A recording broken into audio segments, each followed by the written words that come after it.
Saya menyapa kita semua, selamat pagi. Saya mendengar 5.000 orang bersuara, selamat pagi.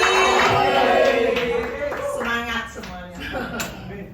Oke, ya, bertemu lagi dengan saya. Seperti tahun lalu ya, ketika Bapak Rohani juga mission trip ke Denmark, saya dengan Pastor Jerry TikTok saja. Jadi antara saya dan Pastor Jerry akan terus mendapat bagi giliran untuk sharing firman. Dan hari ini tanggal 7 Juli kita akan kembali bersama-sama merenungkan firman. Topik besar kita masih Jesus is an irreplaceable person. Jesus adalah tidak tergantikan dalam hidup kita. Dan subtopik yang mau saya ajak kita lebih fokus pada 3 minggu. Saya akan mudah-mudahan gak bosan ya, minggu ini, minggu depan, dan minggu depannya lagi saya dapat giliran dari Pastor Jerry. Karena sesudah itu saya rencananya akan menyusul Bapak Rohani mission trip di Denmark. Jesus is an irreplaceable person. Dan subtopik untuk 3 kesempatan ini adalah Jesus is the way, the truth, and the life. Dan sekarang kita akan ambil bagian yang pertama. Kita baca dulu nats pendimbing, tadi kita sudah baca dan kita ulang lagi seperti biasa. Saya ajak kita berdiri, kita deklarasikan Yohanes 14 ayat 6 ini kita ucapkan dengan suara keras supaya sorga dengar, neraka juga dengar. Kalau neraka dengar firman diucapkan, iblis pasti pergi dari hidup kita. Amin. Yohanes 14 ayat 6 kita ucapkan bersama-sama, 1, 2, 3. Kata Yesus kepadanya, akulah jalan dan kebenaran dan hidup. Tidak ada seorang pun yang datang kepada Bapa kalau tidak melalui aku. Amin. Kita dengar dulu yang satu ini.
Pastor Felix untuk iringi musik. Tim musik boleh maju deh biar seru ya.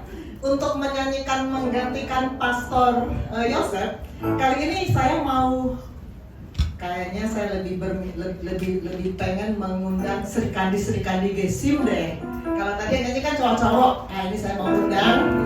Siap yang menggantikan Pastor Yosef adalah WL kita Bu Heni. Silakan maju.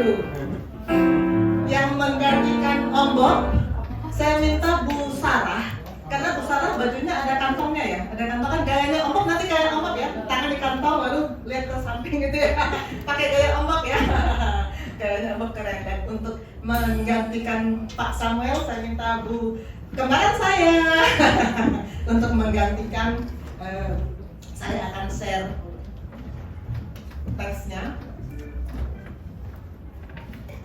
Kita nanti sama-sama di chorusnya.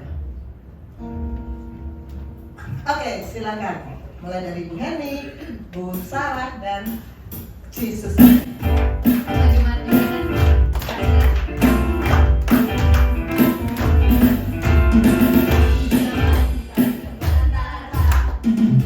Jalan kehidupan itu yang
lanjut, saudara-saudara, kita pemanasan supaya nggak ngantuk ya. Jesus is the way. Subtema untuk hari ini, Jesus is the way. Jesus adalah jalan. Apa itu? Seperti biasa, saya selalu buka kamus supaya saya nggak ngelantur kemana-mana. Saya perbesar. Ada banyak definisi ternyata untuk jalan. Yang pertama, jalan adalah tempat untuk lalu lintas orang. Jalan yang memang secara fisik kita lihat dengan mata, jalan. Kita lewati jalan. Nah, tempat untuk lalu lintas orang.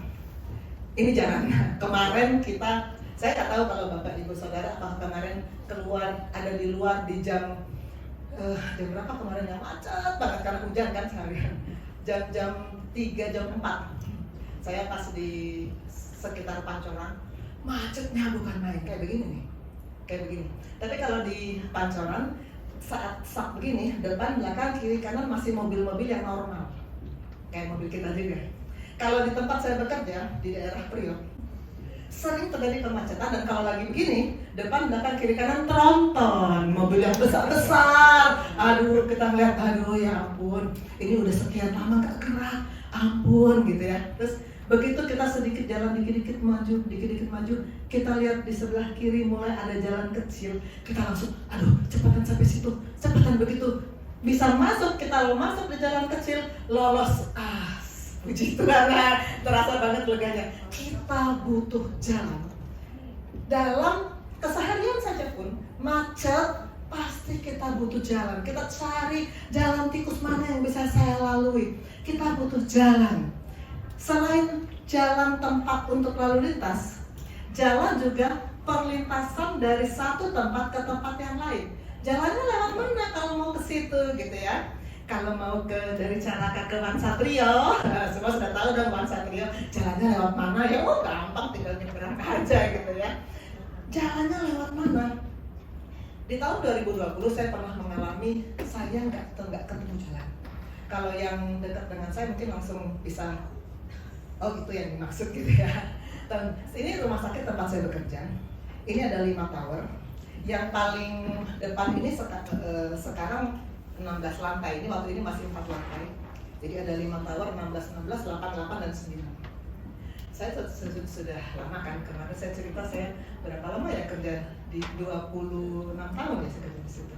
Jadi saya pasti sudah hafal banget jalan dari satu tempat ke tempat di situ, pasti hafal banget.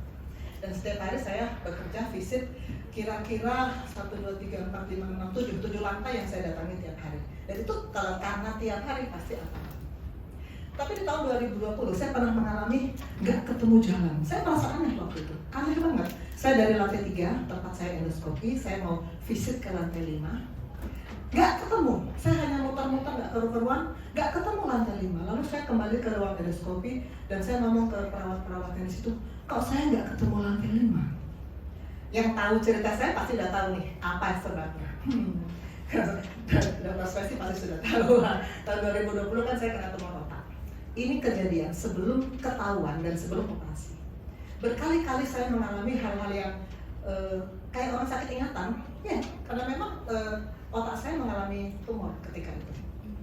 Saya nggak temu jalan. Akhirnya saya telepon junior saya, kamu tolong deh visit pasien saya di lantai 5. Saya nggak ketemu jalan. Dia juga bingung, kok bisa nggak ketemu jalan dong, orang tinggal naik lift tapi nggak ketemu. Kita bisa tidak ketemu jalan, baik itu karena nyasar, karena salah lihat Google Map, karena apapun, karena sakit kayak saya.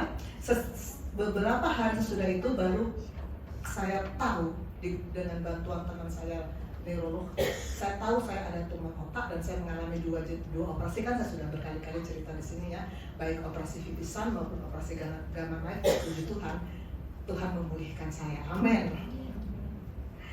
Selain jalan sebagai perlintasan dari satu tempat ke tempat yang lain, kita juga mengenal jalan sebagai cara untuk mencapai sesuatu, cara untuk memecahkan sesuatu, cara jalan keluar dari masalah. Jalan juga jalan keluar dari masalah. Kalau kita lihat orang ini seperti ini, kira-kira orang ini kenapa ya kok seperti itu? Di belakang ada Arya, paling enak manggil anak sendiri. Sini Arya, sini nak. Paling enak manggil anak sendiri, pasti mau datang. Sini nak. Sebentar aja sini.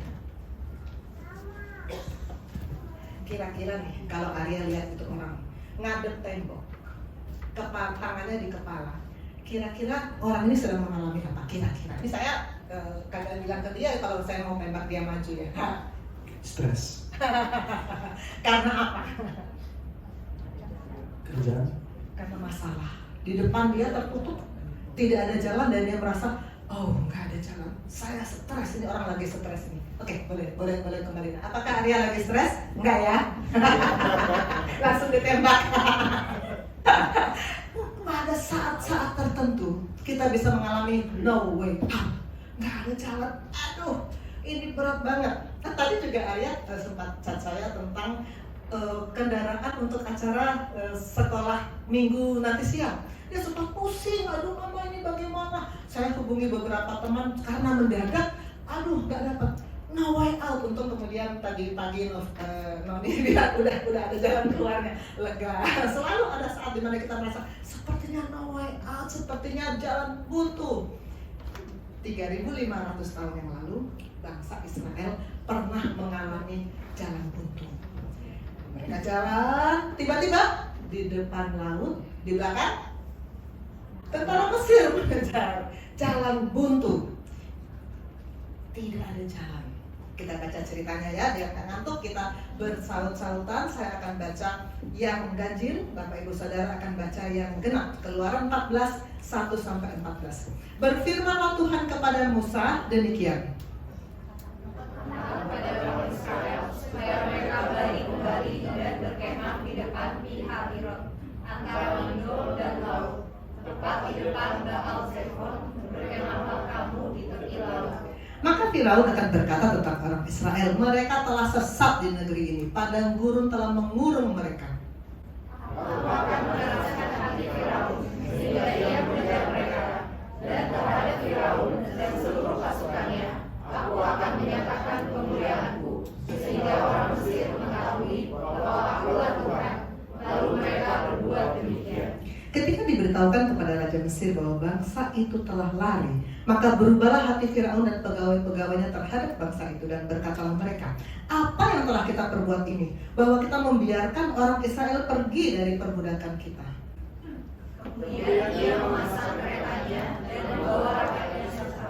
Ia membawa 600 kereta yang terpilih, ya, segala kereta Mesir, masing-masing lengkap dengan perwiranya. Demikianlah Tuhan mengeraskan hati Firaun, raja Mesir itu, sehingga dia mengejar orang Israel.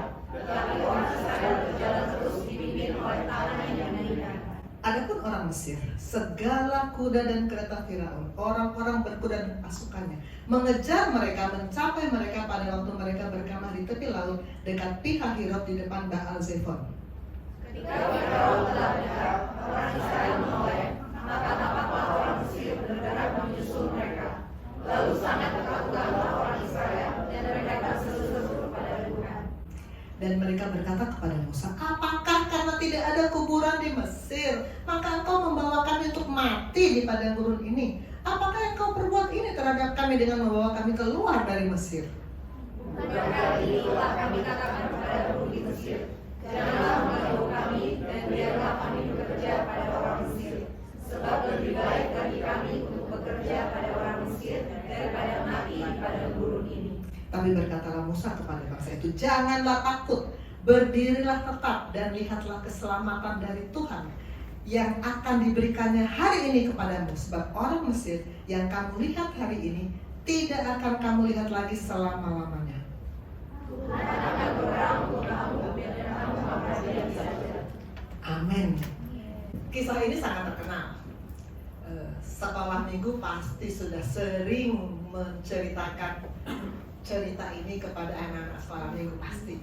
Waktu saya di sekolah minggu juga saya sering dengar guru saya menceritakan cerita bagaimana bangsa Israel bisa menyeberangi laut Teberau.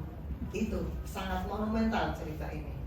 Dan ketika saya merenungkan bagaimana kalau kita di dalam suasana seperti bangsa Israel ini, tidak ada jalan keluar.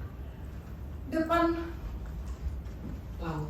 Belakang tentara Firaun. Kanan kiri sama padang gurun. Kita mesti bagaimana? Jalan keluarnya apa?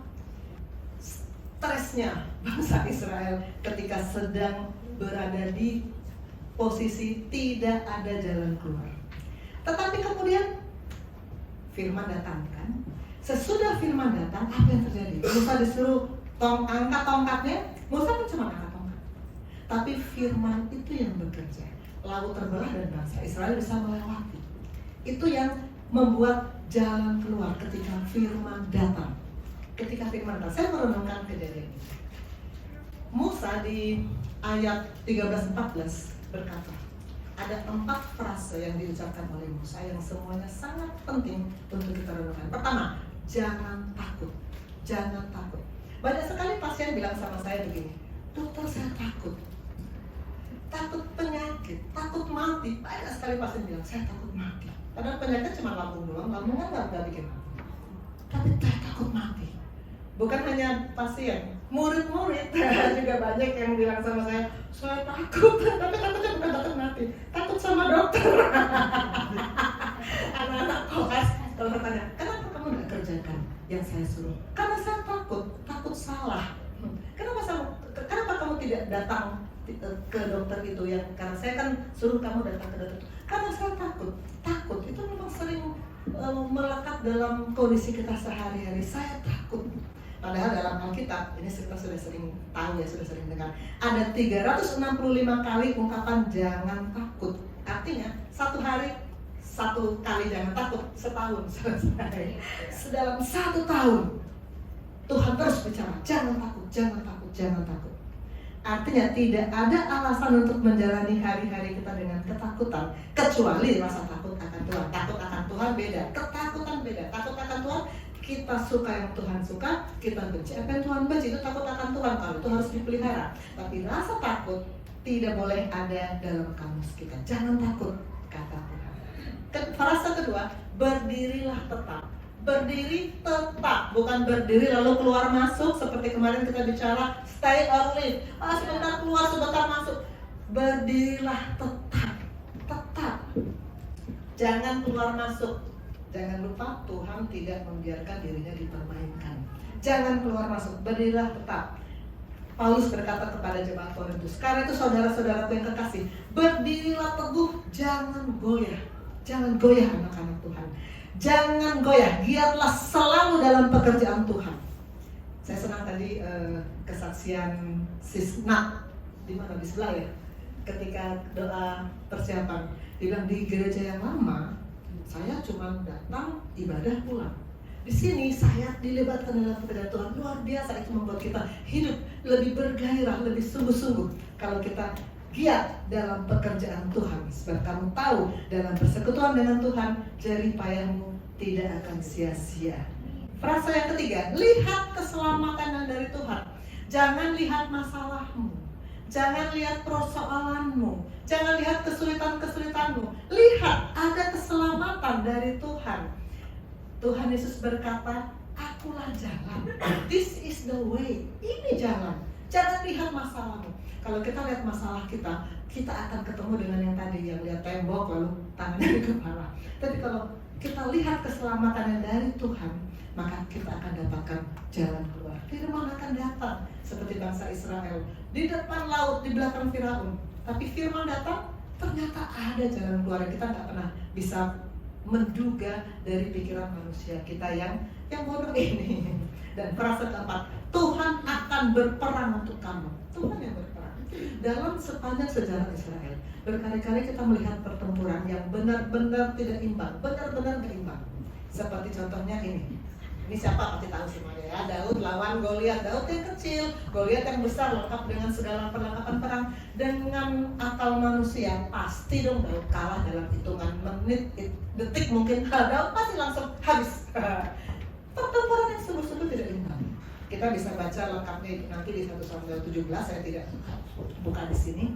Tapi yang menang siapa akhirnya?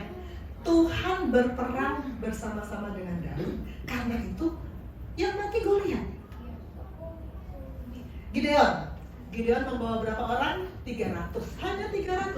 melawan tentara Midian yang memenuhi lembah begitu banyak. Di atas kertas nggak mungkin kan Gideon menang, nggak mungkin.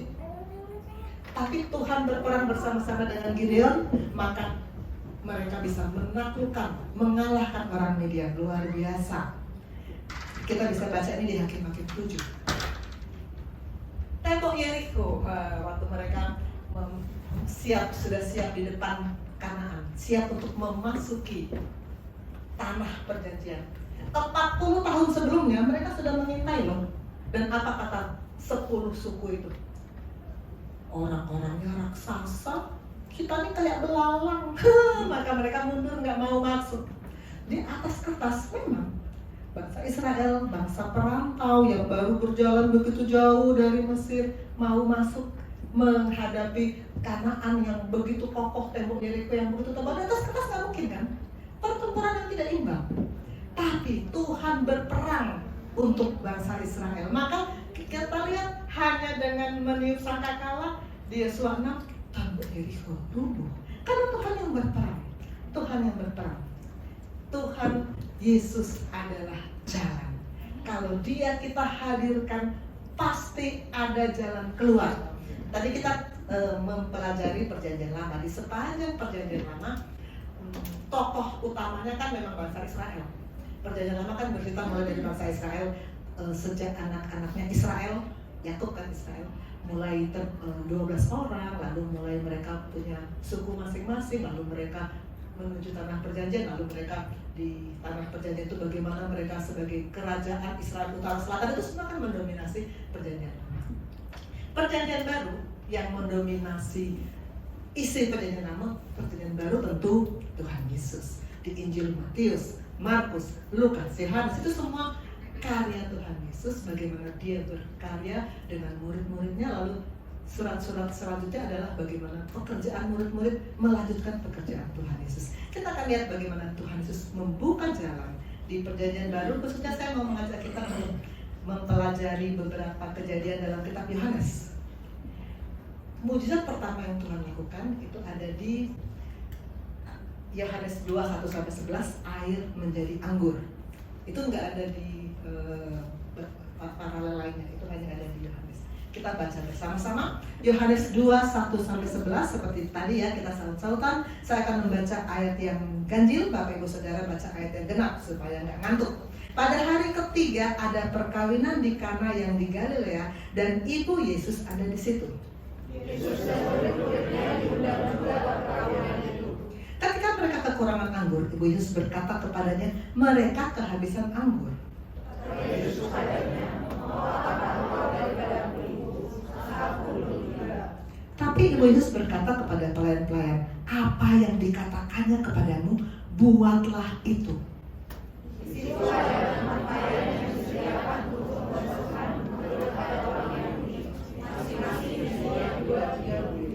Yesus berkata kepada pelayan-pelayan itu, isilah tempayan-tempayan itu penuh dengan air, dan mereka pun mengisinya sampai penuh.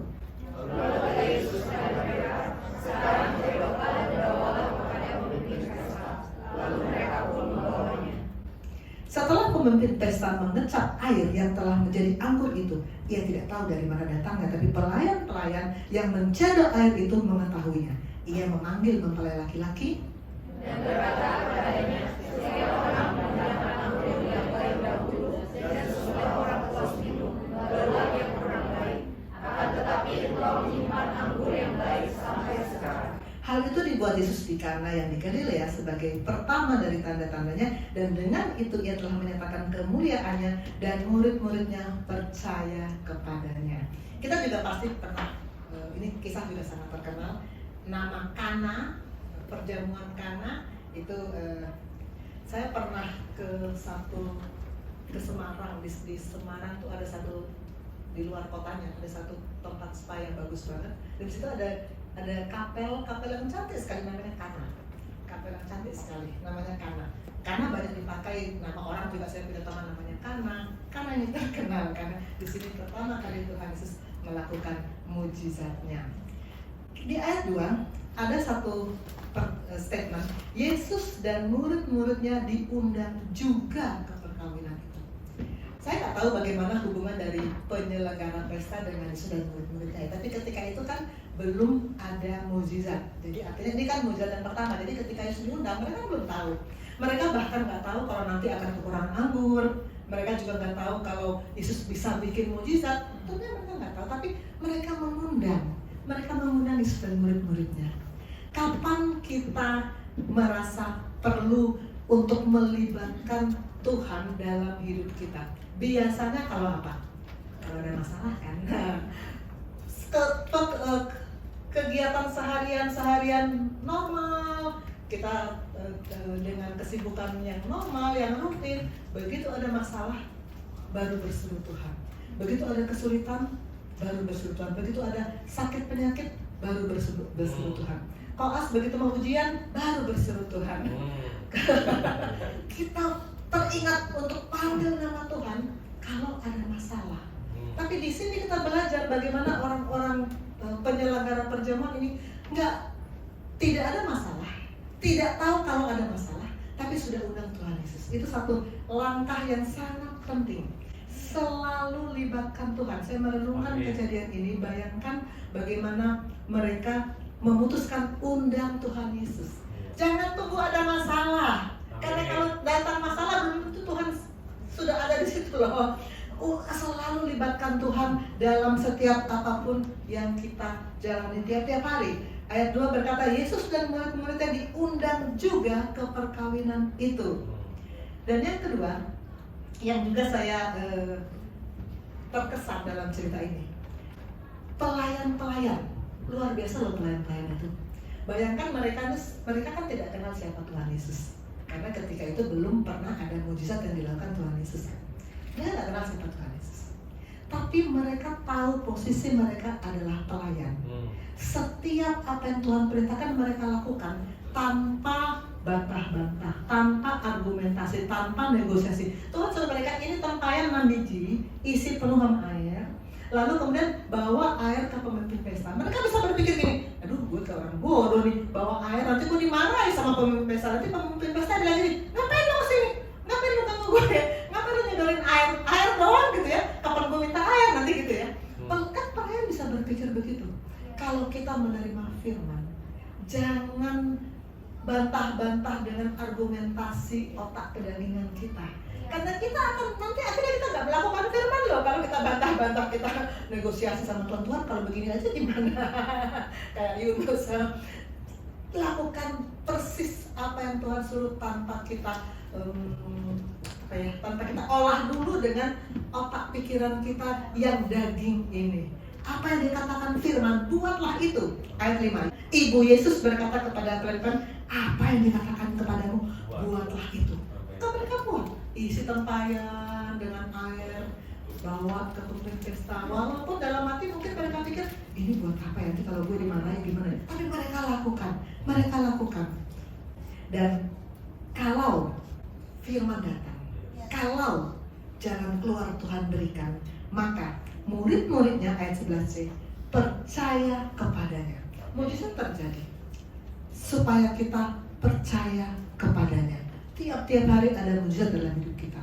Itu harus membuat kita percaya. Ingat kemarin yang saya kutip juga dari khotbahnya Pastor Jerry juga. Percaya, yang dimaksud di sini adalah mempercayakan. Bukan sekedar percaya Tuhan ada. Yakobus bilang apa? Iblis juga tahu kalau Tuhan ada. Iblis gemetar loh. Tapi yang dimaksud percaya adalah mempercayakan. Kalau kita mempercayakan artinya semua yang diperintahkan oleh firman kita pasti lakukan. Karena kita mempercayakan. Kita menaruh percaya. Seperti kemarin saya cerita, kalau kita sudah siap masuk wahana, ikat pinggang semua, seatbelt, kita 100% mempercayakan hidup kita loh di mana itu. Yang mau bawa kita kemana, percaya kan nggak bisa bikin apa-apa lagi. Percaya, mempercayakan hidup kepada Tuhan. Kalau firman datang, kita harus mempercayakan hidup kita kepada Tuhan. Amin. Kisah kedua nih agak erat dengan profesi saya karena tentang orang sakit ya. Orang yang 38 tahun sakit. Ini ada di Yohanes juga. orang 38 tahun sakit. Di ilmu kedokteran di penyakit dalam ada penyakit lumpuh, tapi enggak 38 tahun. Kalau saya tanya ke pasien, ibu keluhannya apa? Saya nggak bisa gerak, dokter. Oke, sudah berapa lama? 1 hari. Kalau dia bilang 1 hari, dalam hati saya sebagai dokter pasti berkata ini masih bisa ditolong. Saya akan cek kalium, karena di ilmu penyakit dalam ada penyakit yang namanya hipokalemi, di mana kalium rendah. Kalau kalium rendah, memang seperti lumpuh, memang nggak bisa gerak sama sekali, lumpuh. Tapi jalan keluarnya gampang banget, tinggal kita infus, kita kasih kalium di infusan. Nanti 24 jam kemudian seperti mujizat loh, orang itu langsung bilang, dokter saya bisa gerak, saya sudah bisa jalan kamar mandi. Oh seneng banget. Kalau hipokalemi. Tapi kalau 38 tahun nggak mungkin karena hipokalemi, pasti karena masalah saraf. Dan kalau sudah 38 tahun, jangankan 38 tahun, 1 tahun aja kalau saya bilang sudah berapa lama ibu di tempat tidur saja nggak bisa bangun. 1 tahun, 1 tahun dokter, saya sudah dalam hati ini pasti akan begini terus. Nggak mungkin dia pulangnya jalan. Tapi kalau baru 1 hari, oh mungkin karena hipokalemi. Tinggal diinfus kalium, dia pulangnya jalan dan pasti bersorak-sorak, mujizat terjadi. Ini kejadian di Kolam Bethesda. Kolam Bethesda ini terkenal, ada rumah sakit di Kedung Serpong ya kalau besar namanya Bethesda. Memakai nama Kolam Bethesda ini. Kita baca kejadiannya bagaimana Yesus membuka jalan. Yohanes 5:1-13. Kita baca firman banyak hari ini ya, karena memang firman itu makanan untuk roh kita. Kita kasih makan terus pada roh kita. Kita baca Yohanes 5:1-13. Saya akan baca ayat yang ganjil, Bapak Ibu Saudara baca ayat yang genap. Sesudah itu ada hari raya orang Yahudi dan Yesus berangkat ke Yerusalem. Di Yerusalem dekat pintu Gerbang sebuah kolam yang sangat disebut Bethesda, ada 5 serambinya. Dan serambi-serambi itu di serambi-serambi itu berbaring sejumlah besar orang sakit, orang buta, orang timpang, orang lumpuh yang menantikan goncangan air kolam itu. Setelah suatu waktu malaikat Tuhan kolam itu dan menggoncangkan air itu, barang siapa yang terdahulu masuk ke dalamnya sesudah goncangan air itu, dia sembuh apapun juga penyakitnya. Di situ ada seorang yang sudah 38 tahun lamanya sakit. Orang itu berbaring di situ dan kakinya sudah bau, lalu telah lama dalam keadaan itu. Berkatalah dia kepadanya, maukah kau sembuh? Jawab orang sakit itu kepada Tuhan, tidak ada orang yang menurunkan aku ke dalam kolam itu apabila airnya mulai goncang. Dan sementara aku menuju kolam itu, orang lain sudah turun mendahului aku. Kata Yesus kepadanya, bangunlah, angkatlah tilammu dan berjalan. Dan pada saat itu juga sembuhlah orang itu. Lalu ia mengangkat tilamnya dan berjalan. Tapi hari itu hari Sabat. Karena itu orang-orang Yahudi berkata kepada orang yang baru sembuh itu, hari ini hari Sabat dan tidak boleh engkau mengikut tilammu. Akan tetapi ia menjawab mereka, orang yang telah menyembuhkan aku, dia yang mengatakan kepadaku, angkat tilammu dan berjalanlah. Mereka bertanya kepadanya, siapakah orang itu yang berkata kepadamu, angkatlah tilammu dan berjalanlah? Tapi orang yang baru sembuh itu tidak tahu siapa orang itu, sebab Yesus telah menghilang ke tengah-tengah orang banyak di tempat itu. Kemudian Yesus bertemu dengan dia dalam bait Allah, lalu berkata kepadanya, engkau telah sembuh, jangan berbuat dosa lagi, supaya jangan kejadian lebih buruk. Ya puji Tuhan, ini satu mujizat lagi ya. Bagaimana lagi Tuhan memberikan jalan pada orang yang sudah 38 tahun loh. Sudah, saya kira kalau kita sudah mengalami kelumpuhan selama itu, dia sudah apatis, sudah putus asa. Dia mungkin kalau dengar orang ngomong dia sudah ala lu mah gampang ngomong, gue yang ngalamin gitu ya. Mungkin dia sudah 38 tahun. Tetapi firman datang dan apa yang Tuhan ucapkan itu memang luar biasa. Maukah engkau sembuh? Luar biasa firman Tuhan. Maukah? Maukah engkau lepas dari masalahmu? Maukah engkau lepas dari belenggu yang mengkungkungmu selama ini? Maukah engkau lepas dari kesulitan yang kau hadapi? Tuhan selalu hadir dengan firman yang ditawarkan kepada kita. Firman datang menawarkan jalan keluar. Kita renungkan apa yang terjadi di Bethesda ini. Firman datang. Ayat 6c, Tuhan Yesus berkata kepadanya, maukah engkau sembuh? Firman datang. Firman itu selalu datang. Amin. Kita yang nggak selalu respon, kita yang nggak selalu menyadari. Sekarang kita lihat apa respon dari orang itu. Firman berkata apa? Bangun, angkat tempat tidurmu dan berjalanlah. Itu firmannya bilang begitu, Tuhan Yesus bilang begitu kan. Orang itu bisa berpikir gini, gue sudah 38 tahun loh, lumpuh. Segala cara, pasti dong dia sudah berobat dulu, sudah ke segala tabib-tabib, dukun-dukun, segala macam. Pasti orang berusaha. Gue sudah kemana-mana, kagak ada kesembuhan. Sekarang ini, dia kan gak kenal Yesus. Sekarang tokoh ini tiba-tiba nyuruh bangun. Dia bisa saja Allah gitu ya, bisa aja gitu kan. Tapi dia mau loh bangun. Apa yang dikatakan firman dia lakukan. Dia bangun. Apa yang dikatakan firman dia lakukan. Yesus berkata kepadanya, firman datang kepadanya, bangun, angkat tilammu, berjalanlah. Dan dia bangun. Dan terjadi. Apa yang dikatakan firman terjadi dalam hidupnya. Apa yang dikatakan firman, buatlah itu. Dan terjadi. Respon. Firman datang. Firman selalu datang. Tiap hari Minggu di sini selalu ada firman. Apakah kita respon?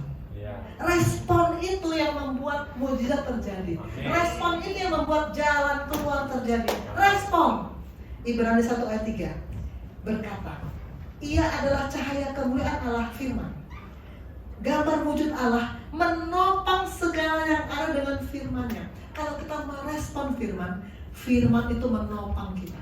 Kita merespon firman, firman itu yang menopang kita.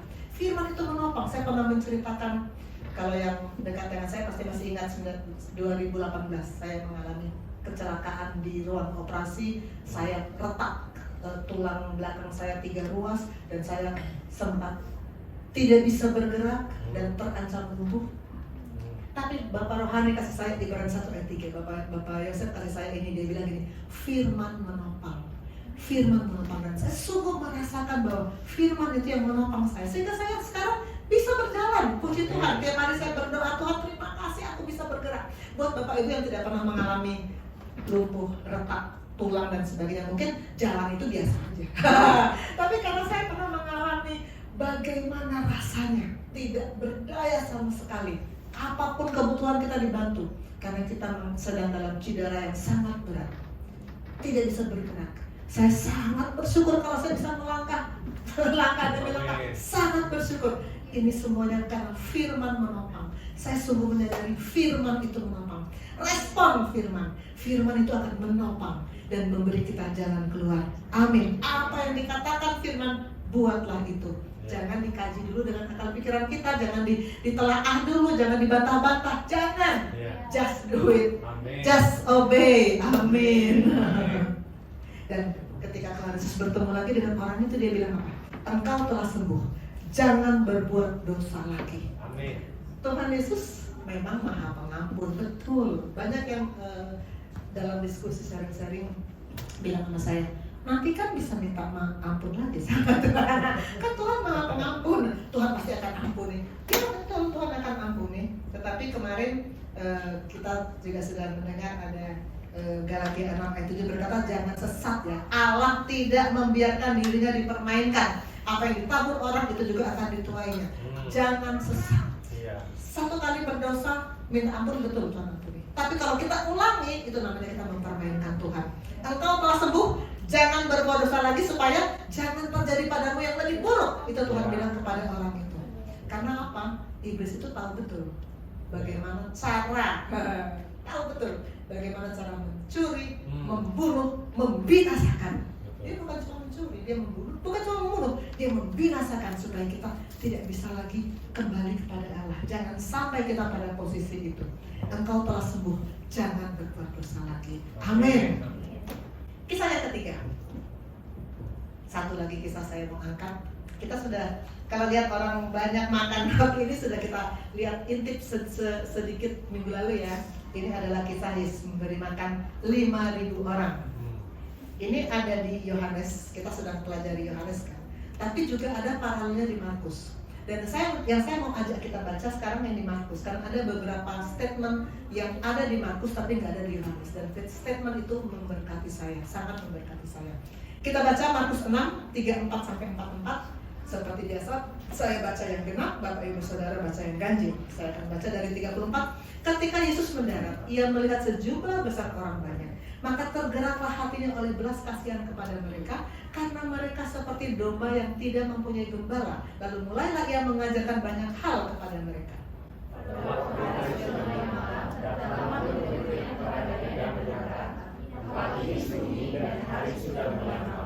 Suruhlah mereka pergi supaya mereka dapat membeli makanan di desa-desa dan kampung-kampung sekitar ini.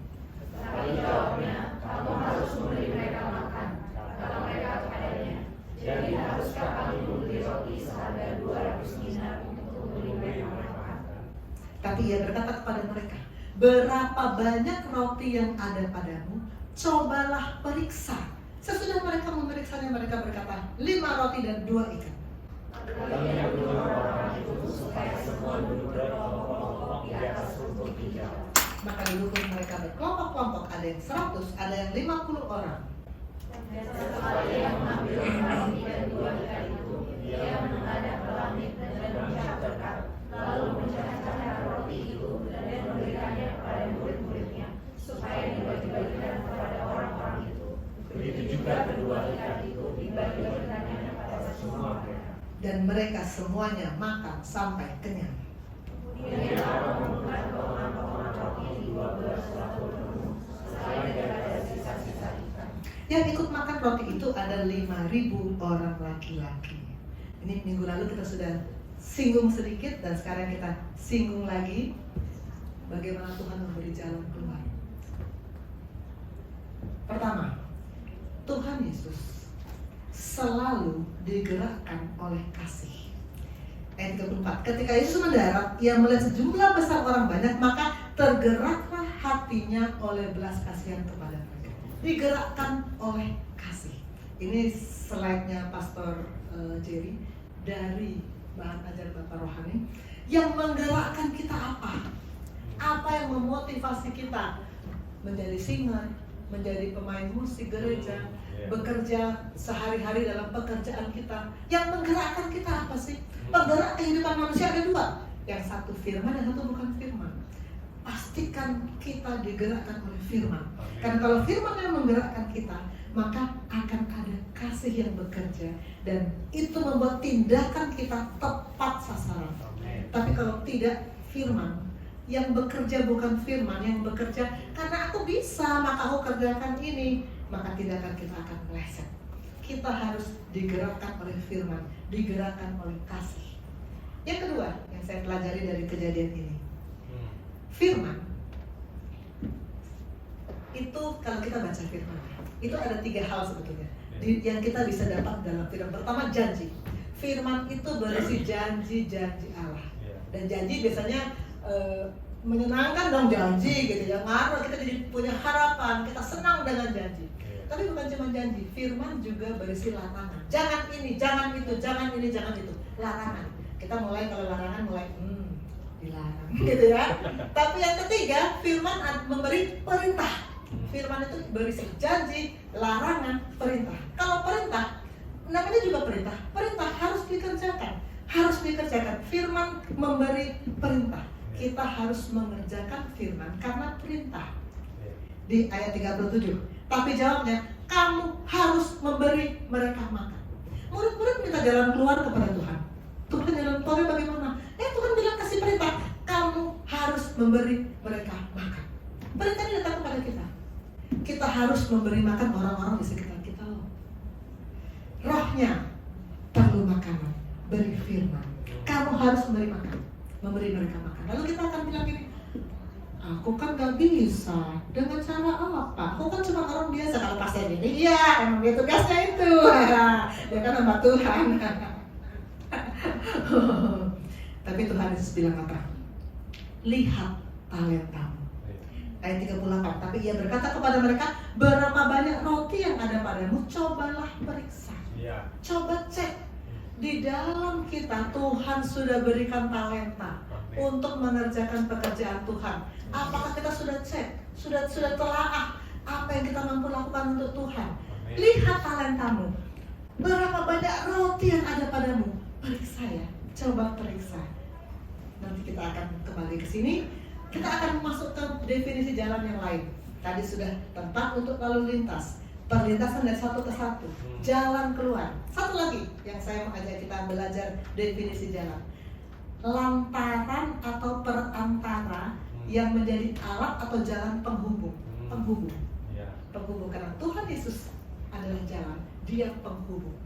Ini pengajaran dari Bapak Rohani. Kalau sudah bahasa-bahasa yang aneh-aneh ini ini pasti bukan dari saya. Ini pengajaran dari Bapak Yosef. Yang dimaksud jalan pada ayat tadi kita baca, akulah jalan. Itu dari bahasa aslinya dibaca dromos, berarti penghubung. Penghubung antara satu tempat dengan tempat yang lain, atau penghubung antara satu pribadi dengan pribadi yang lain. Yesus itu penghubung. Kita kenal di Alkitab ada profesi nabi, ada rasul, ada imam ya. Nabi itu menghubungkan Allah dengan manusia. Nabi, di sini ada Nabi Mika. Kita kenal Nabi Yesaya, Nabi Yeremia, Nabi Yeskiel, Nabi Daniel. Nabi-nabi datang bawa perintah Allah. Perintah Allah, menghubungkan Allah dengan manusia. Itu nabi. Imam menghubungkan manusia dengan Allah. Kita kenal imam yang pertama, imam besar yang pertama Harun, anaknya Eleazar. Lalu ketika Tuhan Yesus menjalani kesengsaraannya, yang jadi imam besar adalah, kita kan baca ya, Kayafas ya. Nggak semua imam besar berderet-deret ditayangkan di Alkitab, tapi ada beberapa yang muncul namanya imam besar. Tugas imam besar adalah menghubungkan manusia dengan Allah. Makanya mereka masuk ke ruang Maha Kudus. Mereka bisa mempersembahkan korban bakaran untuk penghapusan dosa manusia. Memang mereka dipilih untuk menghubungkan manusia dengan Allah. Menghubungkan Allah dengan manusia, itu nabi. Menghubungkan manusia dengan Allah, itu imam. Tuhan Yesus memiliki jabatan fungsional pelayanan dua-duanya. Dia sebagai nabi. Sebagai nabi dia menghubungkan Allah dengan kita manusia. Sebagai imam, dia menjadi penghubung kita dengan Allah. Karena itu dia tidak tergantikan. Dia irreplaceable. Tidak ada yang bisa menggantikan dia, karena dia menghubungkan kita dengan Allah, menghubungkan Allah dengan kita. Posisi kita dan posisi Allah seperti di gambar ini. Kita mau menerima hubungan dengan Allah, Nabi menghubungkan kita dengan Allah. Kita mau menjalin hubungan dari kita kepada Allah, imam menghubungkan manusia dengan Allah. Yesus menjalankan fungsi dua-duanya, nabi dan imam, membuat kita bisa berhubungan dengan Allah. Amin. Karena itu, ini 1 Yohanes 2:1-2 nih, terakhir papi Bapak Rohani khotbah, beliau juga mengutip ini. Anak-anakku, hal ini kutuliskan kepada kamu supaya kamu jangan berbuat dosa. Tapi jika seorang berbuat dosa, bisa saja kan kita benar-benar gak sengaja kan berbuat dosa. Kita mempunyai seorang pengantara kepada Bapa, yaitu Yesus Kristus yang adil. Ia adalah pendamaian untuk segala dosa kita, bukan hanya untuk dosa kita saja, tapi untuk dosa seluruh dunia. Dia pengantara kita yang membuat kita bisa kembali berhubungan dengan Allah Bapa. Di Ibrani 10:19-21, ini masih sharing dari Bapak Rohani. Ada yang terjemahan baru, ada yang King James Version. Saya baca yang King James Version yang berwarna kuning. Karena itu saudara-saudara, oleh darah Yesus kita diberi keberanian untuk masuk ke dalam tempat Maha Kudus. Tadinya hanya imam dia yang bisa masuk ke Maha Kudus. Tapi kita oleh darah Yesus, kapan darah Yesus bercurah? Waktu dia mati di kayu salib. Ketika dia mati di kayu salib, kita mendapat keberanian untuk bisa masuk ke tempat Maha Kudus melalui jalan yang baru, yang hidup. Kematian Yesus memberi kita jalan yang baru untuk bisa masuk ke tempat Maha Kudus yang telah dikuduskannya bagi kita melalui tabir, yaitu tubuh dagingnya sendiri. Ketika Tuhan Yesus mati, tirai bait suci terbelah dua kan? Ketika itu tirai di Markus 15:38. Ketika itu tabir bait suci terbelah dua dari atas sampai ke bawah. Maka kepala pasukan bilang, sungguh dia ini anak Allah. Sungguh dia ini anak Allah. Dia yang membuat kita bisa kembali terhubung dengan Allah. Amin. masuk di why, tadi what, why. Kenapa kita perlu jalan? Kan pasti kita perlu jalan. Kalau macet, kita perlu jalan ya, jalan tikus ya karena macet ya. Ada dosa yang membuat kita terpisah dari Allah. Yang pertama kali ngegara-garain ini sih Adam Hawa, betul. Kita keturunan dia. Jadi mau bilang apa? Seperti di zaman penjajahan dulu, Indonesia jajahan Belanda. Anak-anak yang lahir, anak-anak pribumi yang lahir di masa itu, anak terjajah. Padahal nggak tahu sejarahnya, nggak ikut campur, tapi lahir sudah anak terjajah.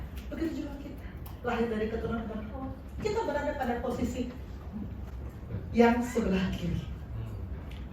Kita akan menuju kematian kekal. Sedangkan kalau kita berada di posisi Allah, posisi Adam Hawa mula-mula sebelum iseng-iseng bermain-main dengan dosa, kita kalau ada di posisi Allah, kita kan dalam kehidupan yang kekal. Gak usah memisahkan. Kita butuh Tuhan Yesus sebagai pengantara. Tadi dikatakan Tuhan Yesus telah menjadikan dirinya sebagai tabir untuk yang kemudian bisa menghubungkan sebagai jalan yang bisa menghubungkan kita kembali dengan Allah Bapa. Tabir baju terbelah dua saat Dia menyerahkan nyawanya. Kita bisa kembali kepada Allah. Kita perlu jalan untuk bisa kembali kepada Allah dengan Yesus sebagai pengantara kita. Kenapa lagi kita perlu jalan? Hidup kita sesudah kita terima Yesus bukan berarti hidup kita tanpa masalah. Oh, masalah pasti datang. Masalah pasti datang, kata Pastorio. Masalah itu akan datang terus sampai kita mendapat gelar ALM. Apapun gelarmu sekarang, mau SH, mau ST, mau MM, mau apa, mau DR, mau apa, tetap penuh masalah sampai gelar kita menjadi ALM. Baru masalah hilang. Kita penuh dengan masalah. Maka Tuhan Yesus, kita butuh Tuhan Yesus memberi jalan keluar untuk setiap masalah. Bagaimana perjamuan kawin di Kana, ada masalah. Bagaimana orang-orang banyak yang mengikuti Yesus bertemu masalah. Bagaimana orang sakit punya masalah. Yesus jalan keluar, pemberi jalan. How? Bagaimana untuk bisa mendapat jalan Yesus sebagai jalan? Tentu saja yang pertama-tama kita harus masuk pada fase lahir baru. Harus, nggak ada pilihan. Kita harus sudah lahir baru, dan saya percaya kita semua dari sini sudah melewati fase ini, sudah pernah buka hati, terima firman dan terus terhubung dengan Dia. Itu definisinya. Buka hati, terima firman dan terus terhubung dengan Dia. Sekedar undang Dia dalam hati tapi tidak terhubung dengan Dia, itu belum sungguh-sungguh lahir baru. Kalau kita sudah dalam posisi di dalam Dia, seperti di perjamuan kawin di Kana, Yesus diundang. Kita mengundang Dia masuk dalam hati kita. Dia di dalam kehidupan kita. Maka kita lihat dari kisah yang pertama, ketika bangsa Israel menemui jalan buntu, apa yang harus mereka lakukan? Satu, berhenti mengeluh. Apa yang dilakukan bangsa Israel ketika pertama kali menyadari di depan laut, di belakang Firaun? Apa yang pertama kali mereka lakukan? Menggerutu. Dan mereka berkata kepada Musa, apakah tidak ada kuburan di Mesir sampai kamu membawa kami mati di sini? Memang luar biasa ya, dalam sepanjang sejarah bangsa Israel, mereka adalah bangsa yang gemar bersungut-sungut. Coba colek kanan kiri, kamu gemar bersungut-sungut nggak? Gemar nggak bersungut-sungut? Berhenti mengeluh. Berhenti mengeluh ya. Jalan keluar itu pada Tuhan, berhenti mengeluh. Ingat apa yang dibilang Musa, ada 4 frase, 3 frase saya tulis di sini. 1, jangan takut. 2, berdirilah tetap jangan keluar masuk. Dan ketiga, lihat keselamatan dari Tuhan. Lihat, jangan lihat masalahmu, lihat keselamatan. Dan yang keempat, cari pimpinan Tuhan. Keluaran 14 ayat 8b bunyinya begini. Orang Israel berjalan terus dipimpin oleh tangan yang dinaikkan. Orang Israel mau berjalan terus, naikkan tangan. Mau berjalan terus, naikkan tangan. Tangan yang dinaikkan berarti kita pertama doa. Di gereja lama kita terbiasa berdoa lipat tangan tutup mata, ya kan? Sebagian besar kita juga kenal begitu. Nggak salah. Tapi kalau kita naikkan tangan kepada Tuhan, Nah kita sungguh-sungguh mau menarik turun kekuatan surgawi untuk datang menolong kita. Naikkan tangan kepada Tuhan. Doa dengan menaikkan tangan itu lebih impresif, lebih menunjukkan kita butuh, tapi butuh Engkau Tuhan. Dan kalau tangan dinaikkan, berarti kita berserah. Angkat tangan kan tanda berserah ya. Berserah kepada Tuhan. Maka berarti kalau kita angkat tangan, Tuhan turun tangan. Amin. Jangan lupa lingkaran ini, belum ketika pastor jadi terakhir saya juga lingkaran ini keluar kan. Saya tak bahas ya, lingkaran ini sudah sering keluar dan kita semua bisa dapat, ini ada di grup Gesim, ada lingkaran ini untuk bisa berserah. Itu bukan sekedar saya berserah, bukan sekedar nyanyi aku berserah, bukan, tapi betul-betul melakukan 5 langkah ini. Ini yang namanya berserah. Cari pimpinan Tuhan. Ketiga, lakukan firman. Kita mau dapat jalan keluar, lakukan firman. Demikianlah orang Israel berjalan dari tengah-tengah laut ke tempat kering, sedang di kiri dan di kanan mereka air itu bagai tembok bagi mereka. Orang Israel waktu di tepi laut, Musa angkat tangan di atas laut lalu terbelah. Lalu Musa bilang, jalan. Kalau ketika itu bangsa Israel nggak mau jalan, bisa nggak mereka nyampe seberang? Enggak kan? Kalau mereka bilang takut, berarti kalau kita di tengah jalan tiba-tiba air itu bagaimana? Bisa mereka tiba-tiba lebay gitu ya. Takut, bisa. Tapi mereka, demikianlah orang Israel berjalan dari tengah-tengah laut ke tempat kering. Mereka melakukan firman. Walaupun mula-mula mereka ngomel apalah, tapi mereka melakukan firman, maka mereka sampai di seberang. Lakukan firman. Lakukan firman juga dilakukan oleh pelayan-pelayan di pesta kawin di Kana. Ibu Yesus bilang, apa yang dia katakan, buatlah. Lalu Tuhan Yesus bilang, isi tempayan dengan air. Mereka nggak nanya-nanya, nggak berdiskusi. Tuhan kita omongin, kita diskusi dulu. Nanti kalau kami sudah isi, lalu kami ngapain? Lalu akhirnya bagaimana? Enggak, mereka kan kayak gitu. Saya pelayan. Pelayan itu pada posisi melakukan tugas, tunduk taat. Tidak ada tempat untuk bernegosiasi dengan Tuhan. Tuhan itu yang kasih perintah. Posisi kita 2 tahun yang lalu kan, tema besar kita adalah kita sebagai hamba, sebagai pelayan. Sepanjang tahun kita merenungkan terus kita, posisi kita sebagai hamba, sebagai pelayan. Pelayan itu just obey. Lakukan saja. Terima firman dengan iman, jangan dengan akal pikiran. Saya sering sampaikan kepada anak-anak rohani saya, kalau ada firman, jangan dikaji-kaji, lakukan saja. Terima dengan iman, ini firman. Jangan dikaji-kaji, jangan dengan akal pikiran nanti. Tapi nanti kalau pikiran saya berkata begini, just obey, just do it. Yang kelima, yang keempat, jangan tolak anugerah Allah. Ketika Tuhan Yesus ketemu lagi dengan orang lumpuh yang disembuhkan, Yohanes 5 ayat 14, engkau telah sembuh, jangan berbuat dosa lagi, supaya padamu jangan terjadi yang lebih buruk. Dosa itu bukan mencuri, membunuh, mencopet, bukan. Dosa itu adalah, ini pengajaran Bapak Rohani, penolakan terhadap anugerah Allah. Anugerah Allah datang, anugerah khusus Allah datang. Kita mau terima atau tidak? Anugerah khusus Allah, firman hidup, keselamatan datang. Kita mau terima atau tidak? Boleh terima, boleh tidak. Tapi kalau kita menolak anugerah Allah, maka berarti kita berada pada posisi berdosa. Jangan tolak anugerah Allah. Respon firman yang datang. Respon firman yang datang. Karena itu adalah anugerah khusus Allah untuk kita hidup di dalam Dia. Jalan keluar akan datang, pasti datang. Dan kelima, firman yang datang ketika saya baca Injil Markus tentang 5 roti dan 2 ikan. Yesus berkata kepada mereka, berapa banyak roti yang ada padamu? Coba periksa hidup kita. Tuhan kasih talenta, kita sering gak menyadari.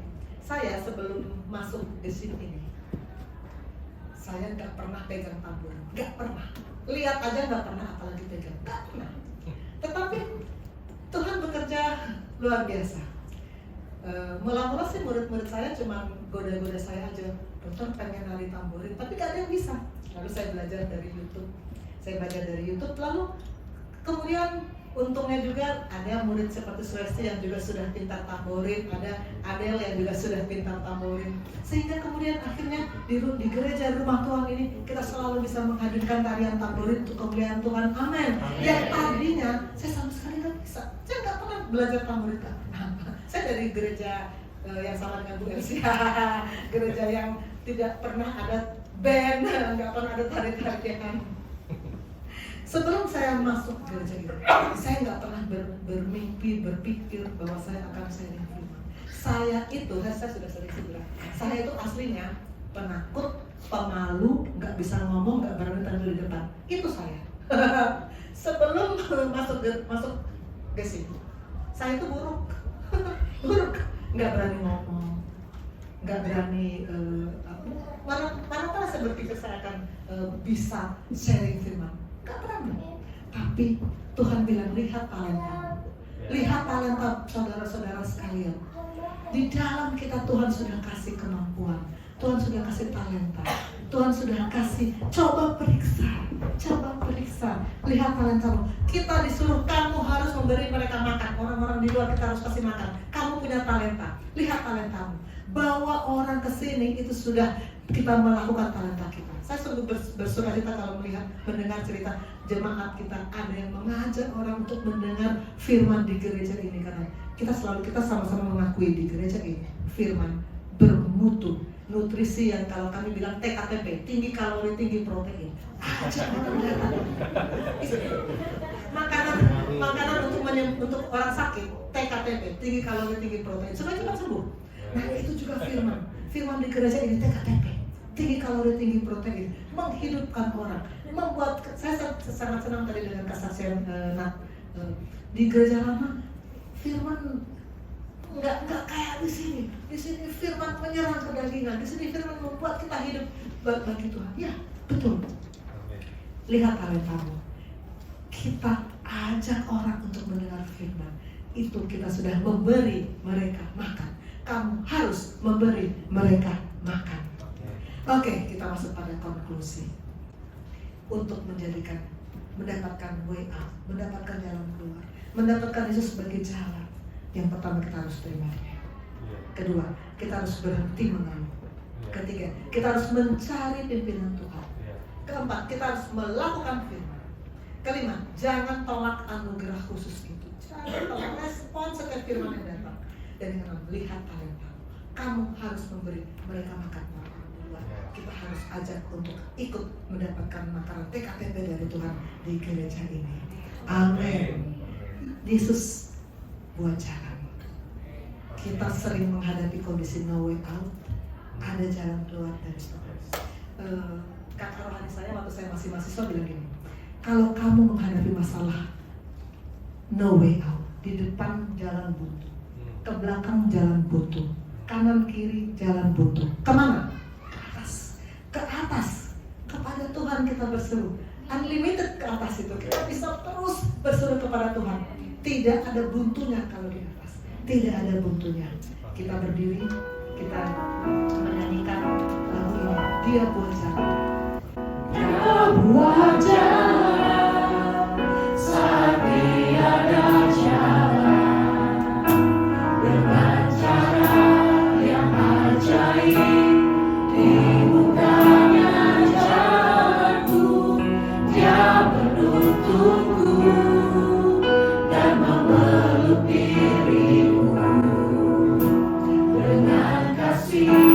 Dan kuasanya Dia buat jalan.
hidup di dalam Engkau.